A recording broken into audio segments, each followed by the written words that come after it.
This is a manufacturing execution system, or MES. Almost every hardware company in the world has some form of an MES to optimize production efficiency and improve quality control.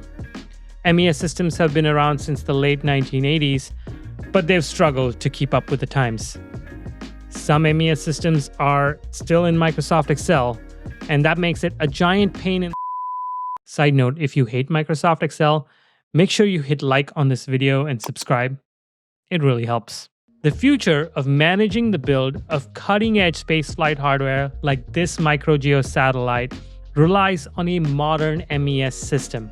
This is where my guest this week comes in. Meet Karan Talati, the CEO and co-founder of First Resonance. First Resonance is on a mission to supercharge the way modern manufacturing systems are built and deployed into factories of the future. In my conversation, Karan explains the core product, Factory OS.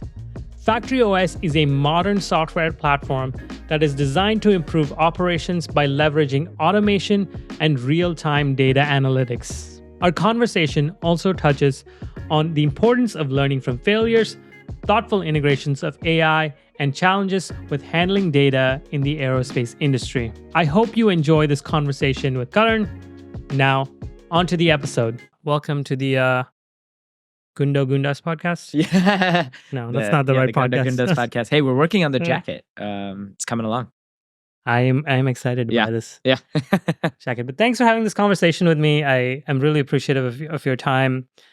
It was great meeting you at the Payload Happy Hour. And I learned a lot just from my conversation with you there about First Resonance a little bit. And then that made me more curious to look up the product line. And here we are. But before we get into First Resonance, tell me a little bit about younger version of Karan. Were you the typical aerospace engineer to be, where you were always interested in planes, space flight, things like that? Yeah. Unfortunately, I was. That's exactly what I was. I was a tinker. I grew up, by the way, we're on. Are we on? We're on. Oh, okay. Yeah, we're on. We're live. Okay, great. Yeah, that's exactly right. I grew up a tinker, always kind of messing around with things, taking them apart, putting them back together.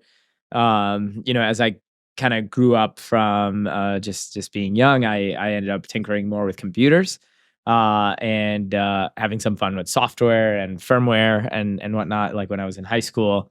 But then I realized that I didn't want to sit in front of a computer my whole life. And that's when I went off to college to study mechanical engineering instead of computer science. But it's always been a part of my life to blend both together.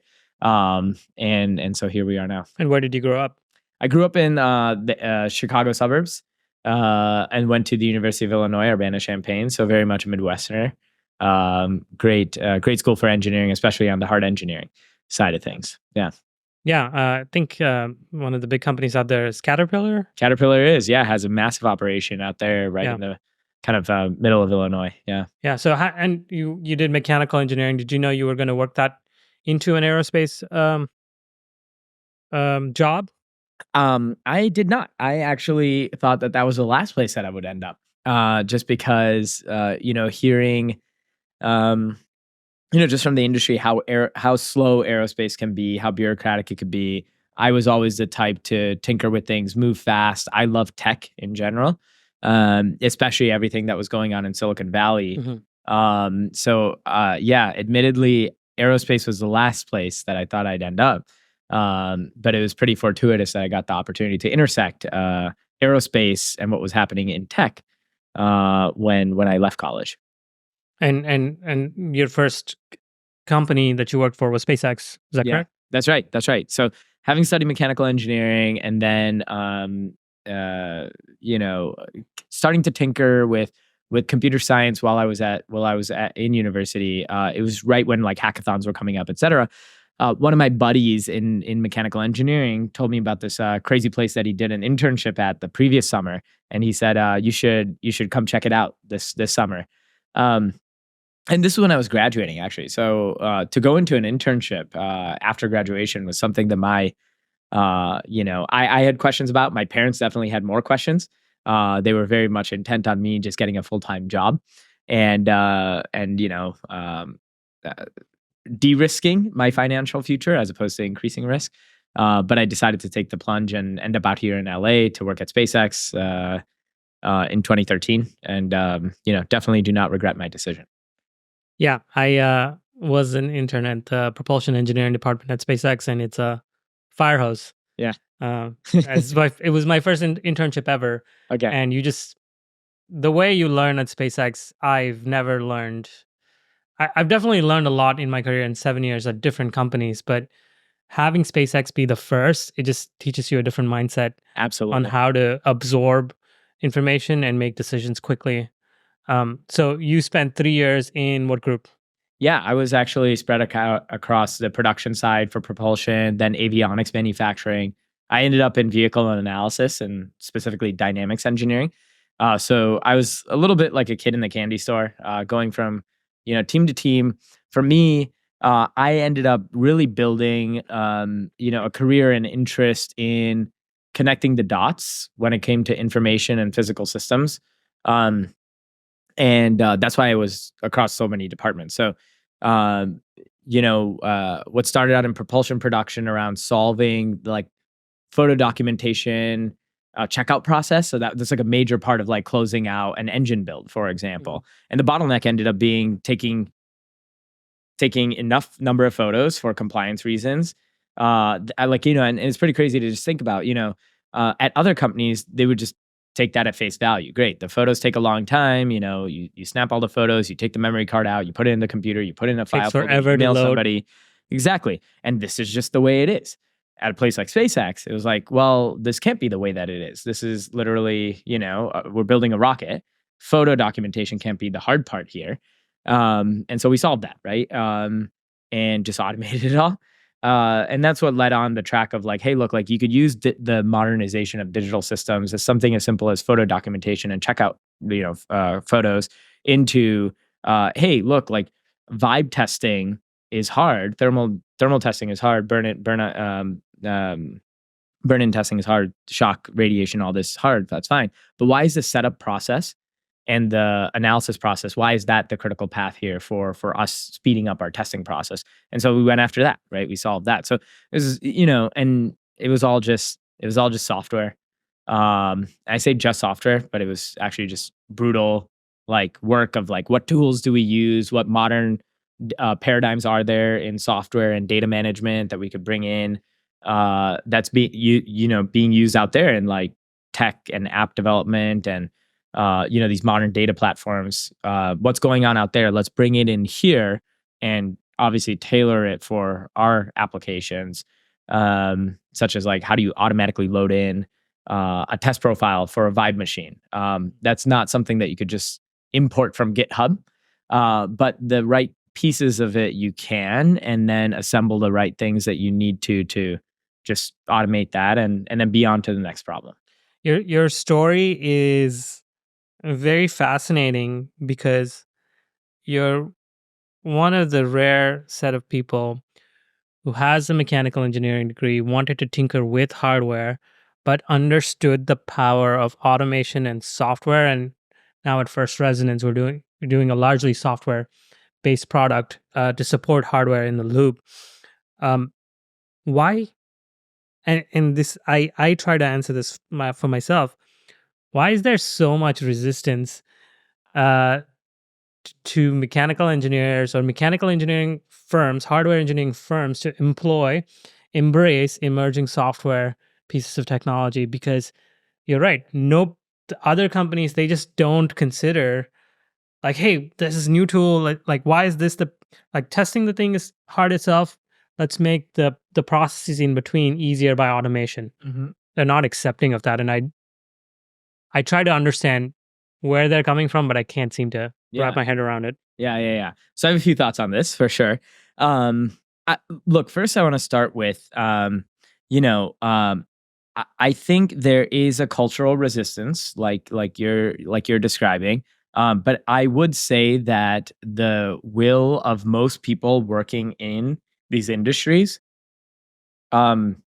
is actually a lot it's a lot more voluminous and it's a lot stronger. People do want to be efficient. People do want to work in environments where things are easy, streamlined, have a great UX, are automated, can move faster because there are a lot of problems to solve.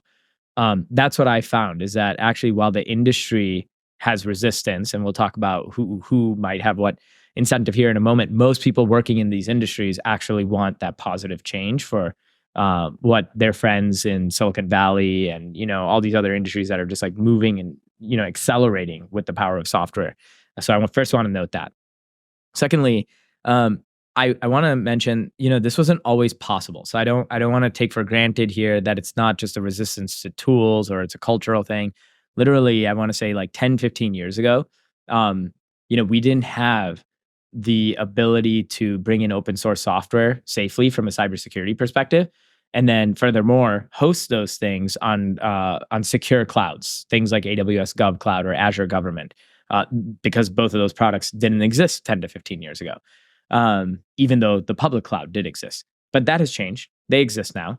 And I think what we're observing is that a lot more aerospace companies and manufacturers in general, this industry that has historically been very resistant to this type of change, is embracing it. These movements kind of happen slowly at first, and then they pick up steam. It's picking up steam right now. Now this gets back, to like maybe a conspiratorial viewpoint on why, on why this industry has been slow to change. And let me get my tinfoil hat. Exactly right. I think this will start to fade just out of market dynamics and market pressure. But the history in aerospace over the last, I want to say, about 3-4 decades, maybe 4 or 5 decades, about like the 80s, 90s, and then forward, and that is cost plus pricing. There was no motivation or incentive to be more efficient or to be faster. In fact, every incentive pointed towards being slower and adding more fat to the system because you get paid more for it. That's what cost plus pricing is. It's so gut wrenching as a human, as a person that operates in this normal market dynamic where we have to pay for our coffee, $5 for a latte, not I'll pay you however long it takes you to make it plus 10%. That would be unacceptable. So it's so hard to like understand, but the reality is that this is exactly how these systems have operated. And so, but like I said, the market is pushing change. The industry is not necessarily embracing that change with open arms, but it is embracing it out of an existential need to adapt to, competitive pressures and what normal capitalistic behavior should actually induce. I do think it'll eventually get there. From my perspective, it's I have a lot of anxiety around like getting it there faster because I see the time that it saves engineers, and it's obvious that, in my opinion, that we need to be using it. And I do think that the dollars, the bottom line, will eventually make heads turn around because that money is what ultimately talks, and people will see that they're saving a lot of time. Admittedly, I understand the other perspective where I picked aerospace mechanical engineering because I was like, no, I don't want to sit in front of a computer and just code all day. That sounds boring as hell. Yeah. I want to work with real hardware. Right. But only now in the past few years have I understood the power of automation and programming. Mm-hmm. And just as a life skill you build, just like how to operate Excel, you would need to learn how to operate these tools into your manufacturing factory to make it very efficient. Mm-hmm. So you talked about SpaceX and the production in the production facility, getting things there faster through test, through integration, through assembly. But do you have instances where you found these kind of tooling really aid people when there were failures? We talked a little bit about failures you've been through at SpaceX, maybe at different points in your life at different companies. But do tools like these, how do they change the equation to getting back to flight faster? That's a fantastic question. So one, you hit on failure. I think I think failure, I heard a good quote recently is that you cannot learn from success. You can only learn from failure. And I very much believe that that is the case. And I think, my experience at SpaceX and then beyond now, being the founder of a startup, I can definitely attest to the power of learning from failure. And success is just something to enjoy, not to learn from. Um, at SpaceX, especially in the early 2010s, we had a few instances of these like in-flight anomalies. That's the aerospace term for your rocket exploded um, while on its way to space. And those are gut-wrenching, right? Those are really, really terrible. And I think one of the most interesting things that I observed in that is that, when it comes to rocket launch, it is such a highly coordinated effort. It is probably one of the most highly coordinated efforts like that humans participate in, right? You have hundreds, if not thousands of people that are designing different elements of the rocket, and all it takes is one thing, one part to break, to go wrong, and that's game over, right? And that's mission failure, and that's not many industries operate in that way, right? If one bank teller accidentally disperses $10 additional or even $1 million, the entire banking system doesn't go down, right? um and the list goes on there. So obviously painful failures, and I think rocket launch in particular just it teaches you a lot about that because it's a shared pain. But there is like root cause analysis that shows you in where the problem was. And I think your question about how you can employ some of these strategies or methodologies that we're talking about like fast iterative automation and data management and how that could help you learn from your failure. Yeah, at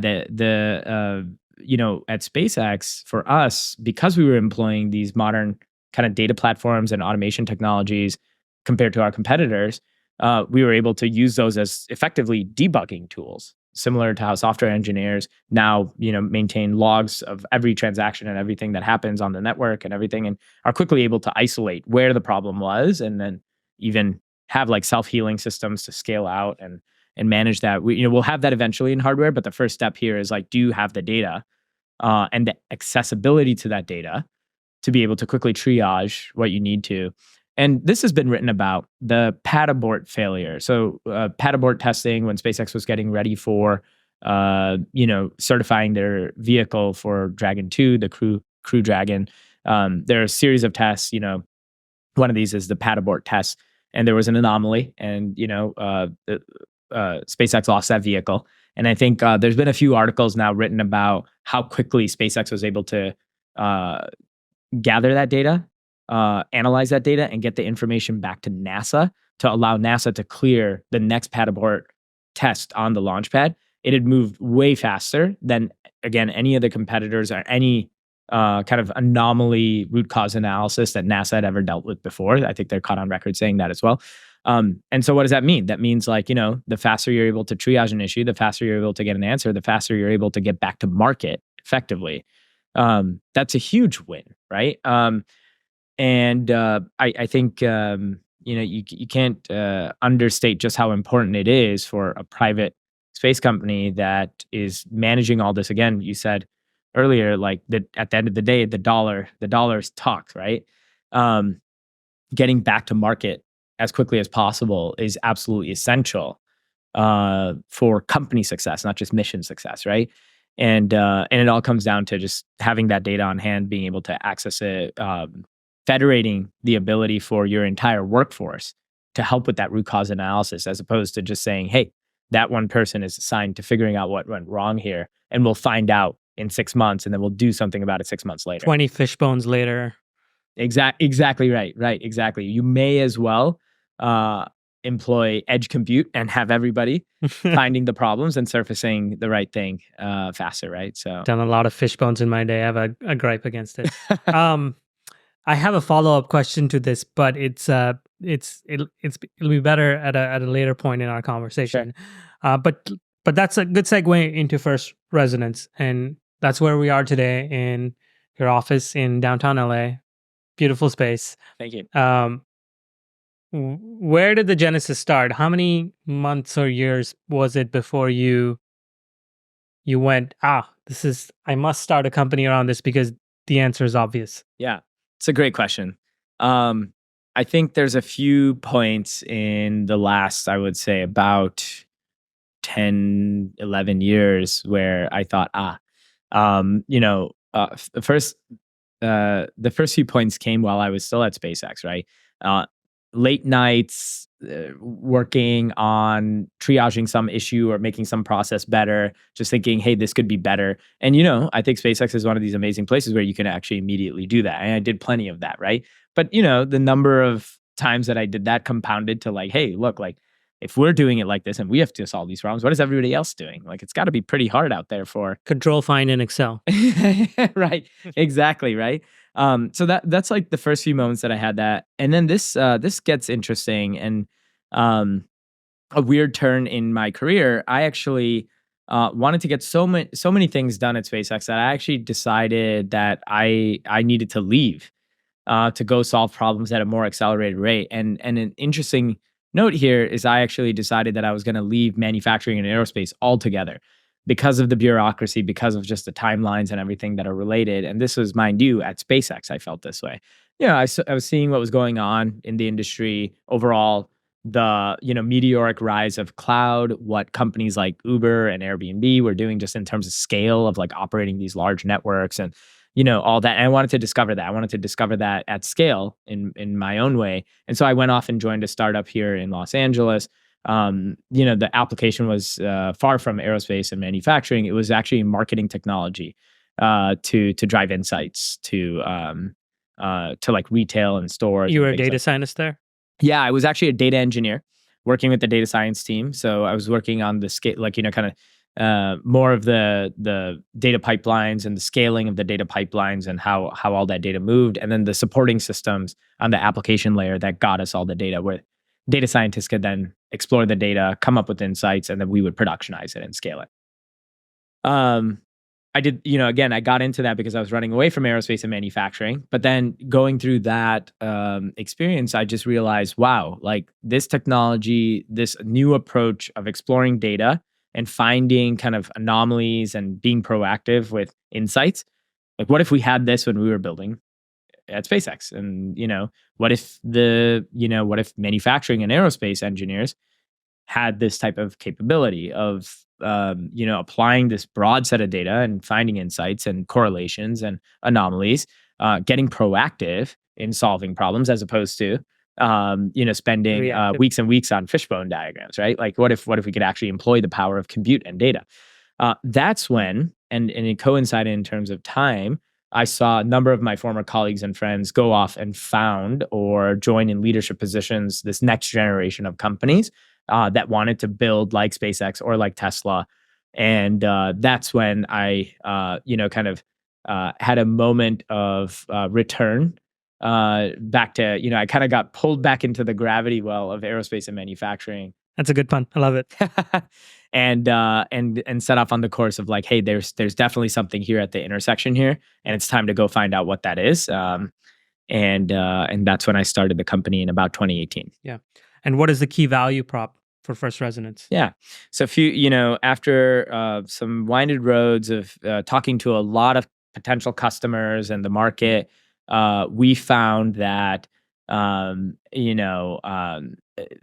lot of the tools that were available off the shelf for managing data and managing process in manufacturing were actually built and are still actually very much built for data entry purposes, or like, really the finance team.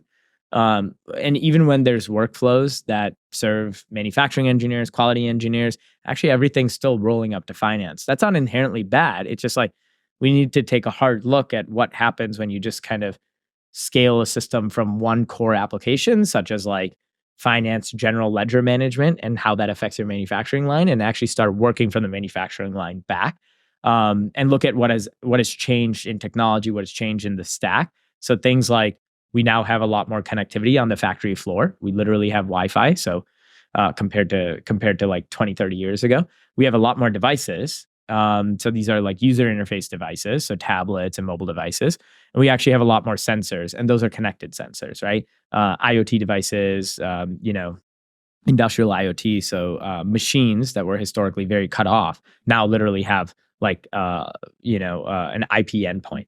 Mhm. And so how can you rebuild that entire factory stack to leverage those technology developments and then end up serving the user better? So core value prop of what we're doing now at First Resonance really is a faster and more flexible manufacturing operation.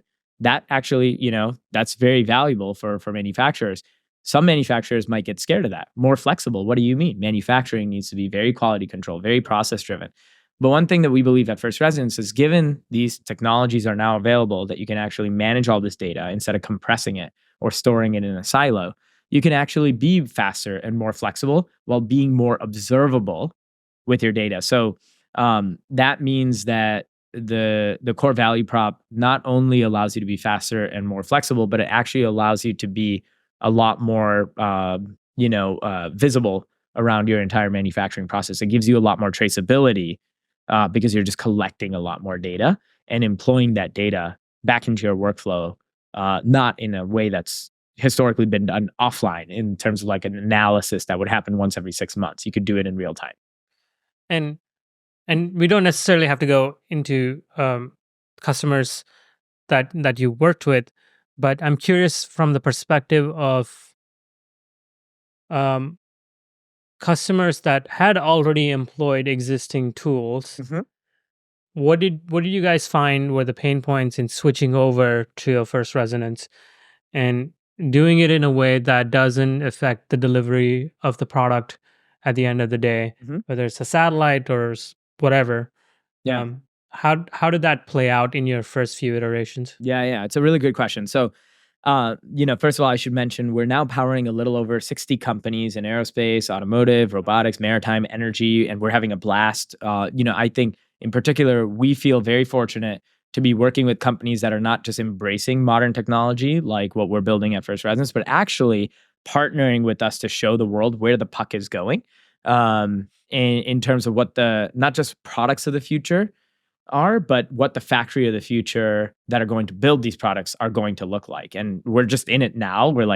We're all paddling, we're catching the wave. I think the last few years have just been incredible in this regard. And I can't wait for the acceleration of all this. So, when you think about, so those are, many of our customers are working on showing us where the puck is going. But some of our customers, to your point, have come off of legacy systems. And one thing I'll note and how we think about it at First Resonance, I talk to my team about this a lot as well, is like, hey, look, we're a software platform that is the nervous system for these factories. But at the end of the day, we need to have the humility in knowing that we are just a tool in a factory. And when you think about the modernization of factory processes going back to the Industrial Revolution, this idea of interchangeable parts is really what unlocked a lot of value. That led to the assembly line and just the proliferation in industrialization in the United States and how that all amounted. As we think about what software tools and the information era can do now in the modern factory context, is we need to also allow for interchangeability. We need to manage and help our customers communicate through change management and change control. We're not in the business of ripping something out, stopping production lines just to shove something back in. Just like any transplant in the human body, we need to make sure that we are creating the right environment to cut this change in and to make sure that the new system doesn't get rejected. That's how we think about it. And how do you do that? Well, first, you don't take off the old system and stop production. You actually introduce the new thing and show the benefits in a really isolated way. And so that's what we do regularly with our customers is we choose one product line, one work center, or one team, depending on where the company is in their life cycle and how they want to introduce this change. And we go prove out the ROI there. And then very organically, what ends up happening is that everybody sees the wins from this new way of working in terms of the vast amount of data that you now have available, the speed and flexibility that you're now producing in that one work center or that department. And then naturally, we just go advertise that to the groups over. We work with the internal champions, and those champions are organic partners to like bring this over to the next place. And then slowly but surely, the old stuff fades out. or we have the right connection points to make sure that like we are still supporting the critical workflows that that old system might be supporting. We do this often with ERP systems, for example. But like, with legacy MES systems, for example, we'll slowly kind of crossfade them out. Yeah, MES stands for Manufacturing Execution Systems, and just common manufacturing execution system. That's right. The workflow. Do you have a way to test some of the product in house before it's shipped to customers, or is largely the testing that's done at the customer's facility in front of the customer, in front of the hardware? Yeah, absolutely. That's a really good question. So, hitting on some of these points of modernization of the software stack, right? So, how we are able to get things like global CDNs or kind of API driven development and cloud scale, hyperscale, all that kind of stuff. This movement around CI/CD, continuous integration, continuous deployment, is something that the software world has really embraced. And so it's not just the type of software that's modern, it's the way that you build it. And for us at First Resonance, absolutely, we have embraced these things where every change we could test independently and then merge in appropriately, have a QA gate, and then deploy out to production. Because it is cloud native, what we are able to phase gate and then test is exactly what the customer ends up seeing down the line, which is a huge evolution, right? Like, and it's a massive advantage to just like doing a typical kind of, okay, we're gonna test this and then like freeze it, flash it onto a CD or USB drive, and then send it over, and it should work. That's we're way beyond that now in terms of software development, and we get the advantage of testing as you're gonna fly, really. Yeah. It's great to hear you phrase all the right software testing architectures coming from a person who's new to the world of like software development or just product development from a software perspective. I still sometimes on my hobby projects just push straight into production on a Friday. Yeah. And break code, but and break processes. It's just fascinating for me to learn from that perspective. And I will say, I think that's exactly what people should be doing on their hobby projects. And I think, frankly, that's exactly what manufacturers should be doing for their R&D and NPI projects. There's a reason that these are not production, right? How do you get fast feedback and fast signals? How do you allow for fast testing? One of the amazing books that I read in this past year is a book called Skunkworks by Ben Rich. So talking about, this world that we're in aerospace, we have to stay humble and realize that actually a lot of the big shoulders that we stand on in aerospace came from just absolute cowboy behavior of ripping one control system out of an airplane and putting it onto the next and getting that thing on the tarmac by the end of the week. This is blasphemous in today's world. We want to, for whatever reason, do all these kinds of all these acronyms, right? In DVT, PVT, EVT, like all these, like that's in the consumer electronics world, or PPAP, and and look, some of these things are appropriate, but the question that I have is, hey, look, what do we want to do here? Do we want to accelerate innovation? Do we want to accelerate our ability to find answers and deliver value to the world around us as quickly as possible? I do. And if you do, then we got to stay scrappy, and we gotta push to production on a Friday night, in the right context. And then when you go to production, right, like once you're out of the R&D and NPI phase, you get the benefit of having all those learnings accelerated early on, and now you can put in the controls that you need to feel comfortable getting whether it's software or hardware out into the next thing. And I think this is also, like you were talking earlier about, like, being at a company like SpaceX, having this experience, you learn very quickly things that are very non-intuitive to the rest of the industry, is that you can do these things, right? You can do these things, and you could do these things actually safely, and reliably. It's very non-intuitive, but it's true. Yeah. I just wouldn't push production code directly onto a rover on Mars 80 million miles away, but I would stage it first and then push it into production. Exactly. Yeah, that's right. So factory sorry, excuse me. Ion Yes. has three components, right? The factory OS, Autoplan, and analytics. Right. So is factory factory OS the overarching OS product that umbrellas the Autoplan and analytics tooling? Yeah. So the factory OS has two facets to it. One is that it is the core workflows of everything that gets done in the manufacturing and supply chain and quality, aspects of the workflows in the factory. So you could think about things like work instruction management, version control, data collection, non-conformance or issue capture, supply chain purchasing, supply chain kitting, and install management. So all these workflows, these things that people have to do in order to build a part. That's one aspect of the factory OS. It's the core workflows.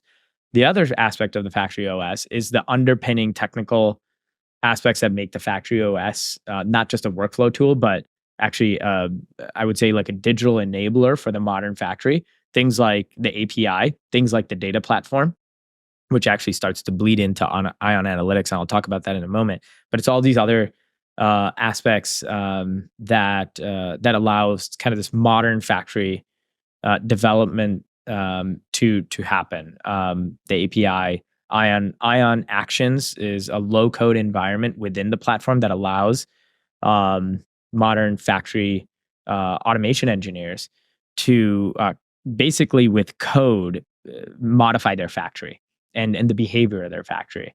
And so those are the two aspects of the factory OS at its core. Ion Autoplan and Analytics are two additional, I would say, like modules.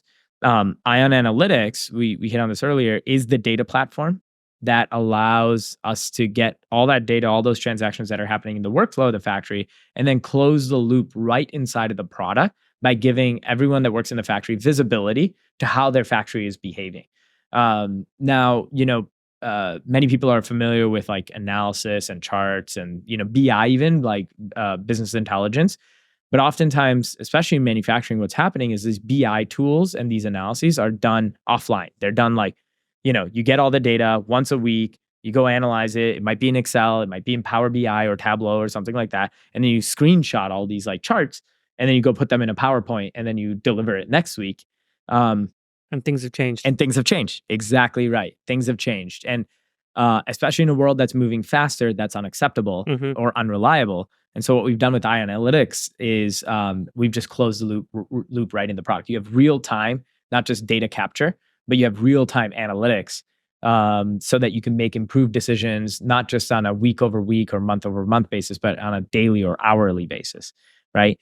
So that's analytics. Ion Autoplan is a system. Some people may be familiar with the MRP system or a material requirements planning system. Ion Autoplan is effectively our MRP system, but on steroids. And what I mean by that is material requirements planning historically is very, very tough to implement and very tough to maintain because it's all programmatically and logically managed. You just add more and more sophisticated rules to your planning. There's a more modern way to do this that I'll kind of reserve on how we are effectively doing. But you can think about what are more flexible systems and what is possible when you apply machine learning and AI in the loop to make more flexible decisions on how you could reroute material and processes in a factory for a more cost optimized or a more on-time delivery. This technology, machine learning models that have been commoditized and available in terms of execution have only become available in the last, I would say 5 to 10 years. Of course, LLMs are really exciting now. So combining traditional machine learning with generative AI is just the opportunities are just absolutely massive. And Autoplan is effectively a system that sits on top of the core factory OS that allows more autonomous decision making and replanning in the factory for better outcomes. How are you thinking about the data challenge of being in it, framing it just in the context of aerospace? And I know, and maybe you can share this in the context of, I think, a nuclear and automotive and I think you even said housing on another podcast. Um, Framing it in all of those contexts, how do you think of data in this industry? Is data like is data treated appropriately from we know data is treated appropriately from a security perspective, right? Your ITAR GovCloud certified, all of that good stuff. But also handling massive amounts of data can be a challenge. So you want to talk a little bit about that? Yeah, look, I think we could break this down. How should manufacturers and how should aerospace manufacturers particularly think about Hmm. data, or how can they think about data in the new context? I think first you hit the nail on the head. Obviously, I think there's just like a cultural, and rightfully so, kind of belief or question or skepticism around the security, right? So with this modernization, with cloud native systems, manufacturers are often concerned about cybersecurity.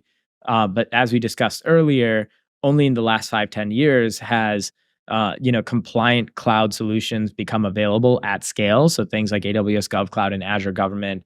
Google has their government cloud as well. These are actually compliant, and moreover, one thing I like to always think about is that even within the United States government, in the intelligence world, there are mandates for moving more of these, unclassified workloads onto the cloud through the FedRAMP mandate. And this wasn't the case 5-10 years ago. So we have to think about this. If the CIA is forced by the United States government to move certain workloads onto these secure clouds, your data is probably safe if managed by the right vendors and the right cloud, right? And not to mention here that the number of cybersecurity solutions that have come up to actually secure cloud more than on-prem to keep it safer is very Hmm. noteworthy. I like to always remind everyone that when the Equifax data breach happened a few years ago, this was actually on premise. This was not, their workloads were not running on the cloud. And it was actually because the system was on premise and the underlying OS was not updated by the IT administrators that this breach happened. So that's really important to note here, is that the modernization of cybersecurity solutions have made the cloud safer than on premise, especially for the vast majority of companies that can't afford massive cybersecurity teams to manage this, right? And even for those that Hmm. do have those, I do like to manage that. So there's cybersecurity. The other side of it is the data size that you mentioned. Yeah. Yeah, I think similar story here. I think I want to frame the data size within an industry that actually doesn't really know how much data is generated in these processes. Mhm. And maybe it's as simple as like, I'll scale from 0 to 100 if you want. It's fine. It's fine with me. Um, but just from not being even aware, like the Googles and the Facebooks of the world, they're very familiar with how much data they generate Yeah. every year, every month, every second. Mhm. I don't think that's the case in aerospace. Yeah, that's right. I think, look, you're right. I think there's some statistics out there that I think about a lot. Is that manufacturing is one of the highest producers of data of any industry. It produces a vast amount of data. That being said, most of it is locked up. And when I say locked up, I don't just mean behind a firewall. I mean that this data is stored at local computers or other like kind of siloed data store solutions. So the awareness problem is really interesting that you mentioned. Manufacturers don't even know how much data they have and what the potential of unlocking that data even is. But one thing I can say is that, I think it's something like, I mean, this podcast is a good example of it. I think something like, I think like 23 hours of YouTube content is generated every second or something like that. You guys might know this statistic better than I I do, have but no chance of going viral. hey, look, maybe you will, but it's actually pretty staggering just how much like high resolution video content is generated just on one platform alone. Manufacturers are producing far less data even from that.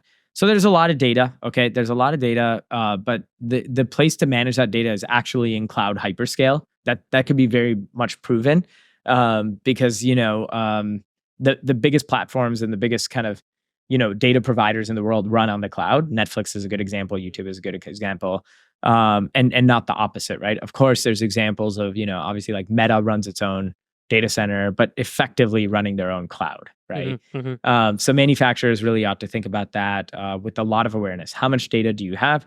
Is it secure? And how do you really unlock that value to be able to, outcompete, the skeptics and kind of the fearful kind of folks? Yeah. And I think this comes back to the bottom line where Yeah. if companies know that their data is secure, that's all they care about because it's cheaper. Yeah. To do what First Resonance and a lot of companies are offering. Yeah. Um, More secure, cheaper. That's right. Yeah. And more power. So my next question is going to be a little bit of hot take. Okay. You've heard of this Hindi? You're familiar with Hindi? Yeah. Yeah. Heard of this Hindi word gusao? Gusao. I actually don't know It's that. like you force something in. Oh, sure. Okay. Yeah. Yeah. How is First Resonance thinking about thoughtful integrations of AI? Because I shudder to use the word AI in a context, especially if I use this, if I'm pitching the product to somebody. Yeah.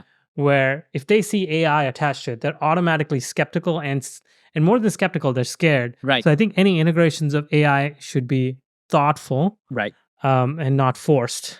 Absolutely. So how's First Resonance thinking about that? Yeah, look, I agree with that assessment. I caution our team as well to just gusao there you go. Like AI into a conversation. I think rightfully so, people should be skeptical, because if you're just cramming AI into the conversation, who knows what problem you're solving. And I think, AI aside, this is something that we've always valued at First Resonance, which is we need to be very considerate of our customer's job to be done. What are we really trying to get done? It's not a feature that we're building. It is a problem that we're solving. And AI is no different. AI is just a tool that is admittedly, of course, very impressive now, what it can do. But unless you really map that into the problem that you're solving for the customer, it's really worthless. So I agree with you. I think like AI, even as a term, is something that people should be rightfully skeptical of. And we at First Resonance are skeptical of introducing it, knowing about the effect it can have. So we really just stick to, things like I mentioned earlier, Ion Auto Plan. What does it help you do? It helps you schedule your factory better. It helps you reduce your waste, and does so a lot more flexibly than setting all this programmatic and logic-based system of in the traditional way of material requirements planning. And for us, like, nobody even has to talk about AI, but AI might be involved, right? Which is excellent. So we could keep delivering solutions to our customers' problems and employing the right technology at the time, whether it's AI or blockchain at any given point in time. Who knows what the next wave of technology will bring, but they are our jobs as problem solvers is to bring the right technology in to solve the right problems. I think so. I'm on a mission to dispel the myth and bridge the awareness gap in the aerospace industry. I can't use ChatGPT at work, or most aerospace companies don't let you use that for security reasons. But I pay for my own personal account, and I use it to run my life and automate my life and build interesting projects with it. And the amount of time using a large language model saves you in the long run is just incredibly impressive. I phrase it as a tool. A lot of people think that this is something that has all the answers. It doesn't. It doesn't. It's just Google search, but 2024. Yeah. And it's a faster way to do things. Yeah. So Google is a search engine. These modern systems are more of like an answer engine. I've heard that as a good paradigm. And look, like, we in the last 20 years have been really excited by the ability to search, but we've searched enough, and now we're ready for some answers, right? So yeah, I think it's only a matter of time before LLMs are part of the workflow. Yeah. A wishful feature that I have here taking notes is AI into LLMs into fishbone management, where it can sort of like study all the variables in sort of the history of the build of the product and generate a fishbone for you. Or if you have ways to put stuff in yourself, assign probabilities for where me, the engineer, can go look and study the particular bone and go investigate. Yeah. Versus me just guessing, especially when one of those failures that are unquantifiable or like UVF, unverified failures, which you should never have in the industry. But suppose there's a failure that's unverifiable, there's like predictive root cause, and then you go test it, generate a predictive probabilistic measure of whether or not that was the root cause of your failure. So Yeah. I think that that's a great use for large language models, and just studying through your database and history. You already have it all there. So Yeah, that's right. I couldn't be more excited by your vision. You must have seen one of our whiteboards over there. But I think you're spot on. These are, this goes back to the top of our conversation, in which, the high degree of coordination is almost a miracle in what we're able to do with these complex systems. It takes a lot of brain power, and it takes a lot of non-mistakes in order for these things to operate, whether it's a rocket launch, like a launch vehicle, or a nuclear reactor, or something, a more autonomous weapon system, right? These are complex systems, and a lot of things have to go right. Why leave it up to chance? We have now, in our society and civilization, unlocked the power of silicon. We've now created these this ability to compute all this data, and be proactive in finding problems in systems.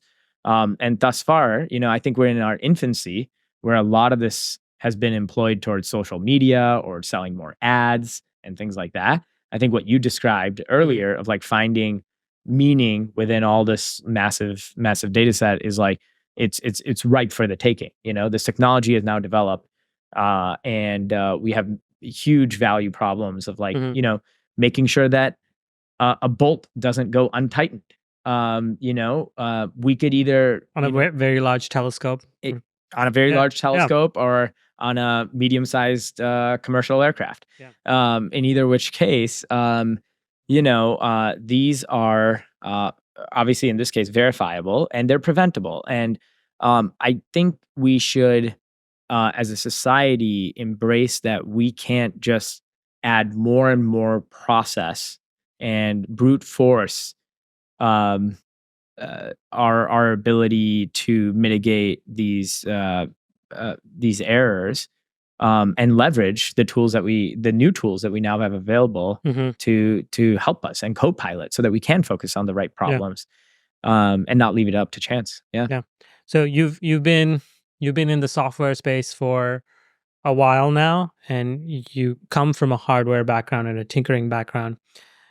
Besides what you're working on, are you seeing any software products in the space industry, or the intersection of hardware and software, that you think you want to see in the industry that could disrupt, or not even necessarily disrupt, but add a lot of value in the industry that you wish was out there?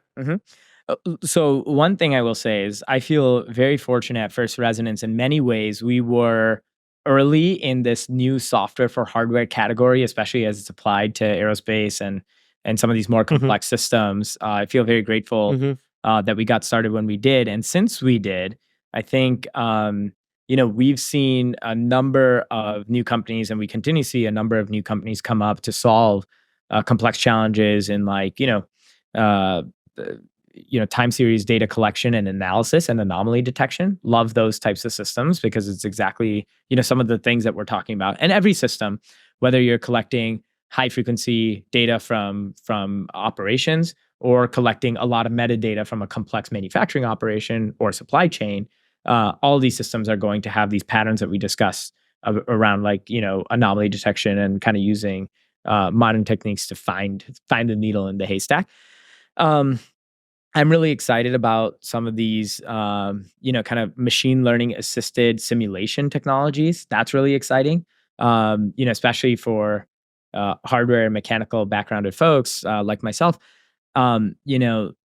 So the thing that excites me the most, like one of these classes of software that excite me the most, is FEA analysis, or some of these numerical analyses things. I've spent countless hours waiting for a CFD model to converge, because it's all just numerically calculated. It's all step functions, right? You form your mesh, and then you wait for 20 minutes to see if the model one corner of the washer Exactly. And then the Yeah. model diverge. You wait 20 minutes to make sure that the model doesn't diverge, and then you walk away from your desk because it's still going to take 20 minutes just to find out that at minute 23 the model diverged, and you have to now set it all up again. Errors 10 to the 5, and you're like, Absolutely. So first of all, move this thing to the cloud, Mhm. right? You don't need a fire breather under your desk. You move it to the cloud. Secondly, when the model does diverge, send the engineer a push notification, letting them know that something has happened. That's Maybe you great. can remotely diagnose it. And then moreover, I think like take these model run times from like, 2, 3, 4 hours down to 20, 30, 40 minutes using kind of, I've seen some of these really interesting patterns of AI and ML kind of inferring, the mesh, um, and getting to like 95% accuracy on the outcome of the model versus 99.9, Mhm. and that's good enough for the first iteration. Mhm. So I'm really excited by that technology. Because this is machine learning specialists and the kind of physics specialists coming together Mhm. and really accelerating, simulating the world around us. Yeah. I'm excited by that. The push notification is such a pain point, and I love that you.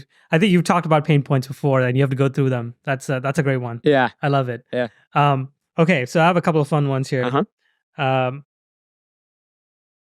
you have any general wisdom for founders in the space industry? Hmm. Um,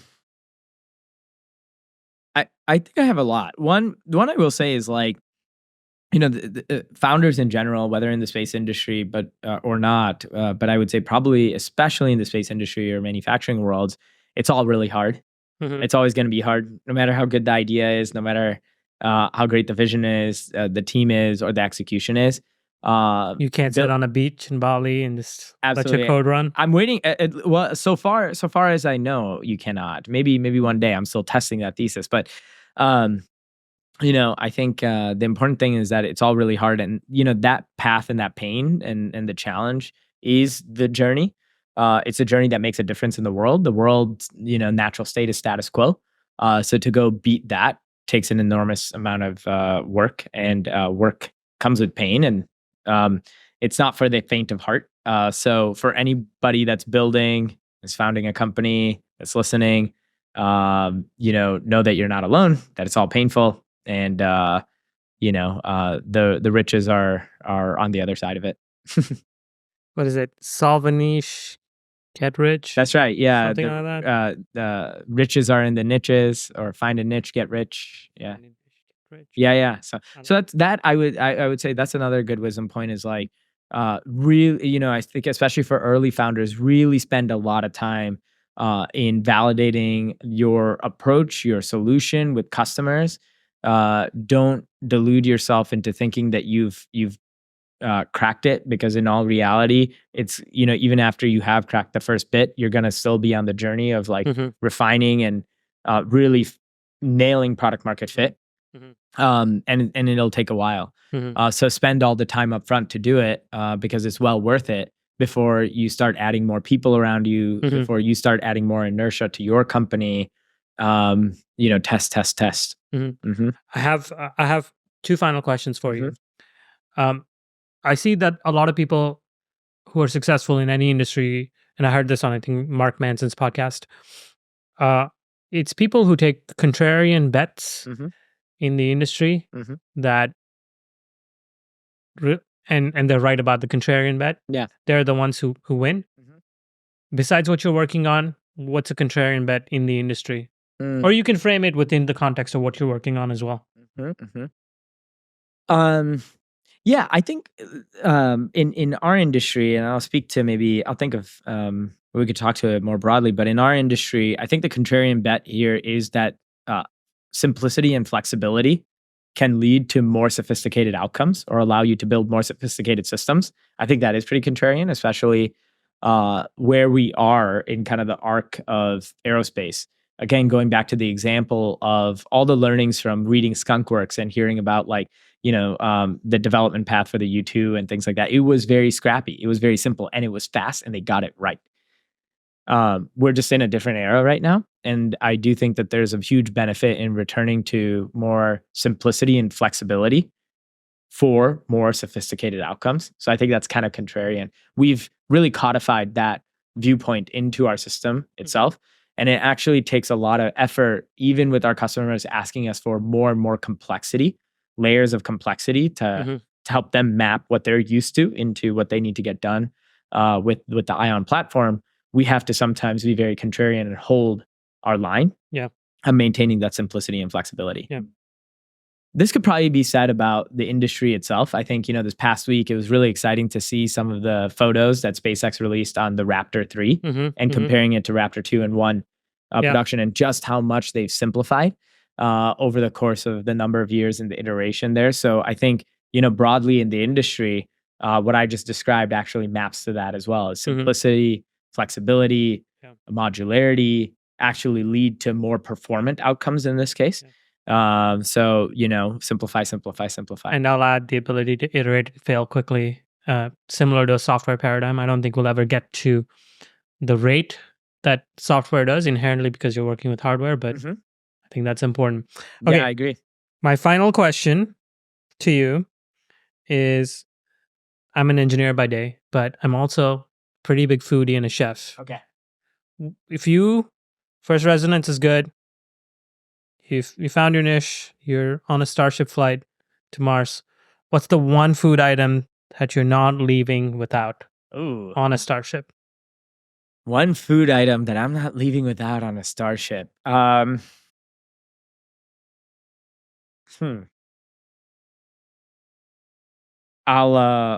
keep it simple and flexible and modular in my answer as well. Pizza.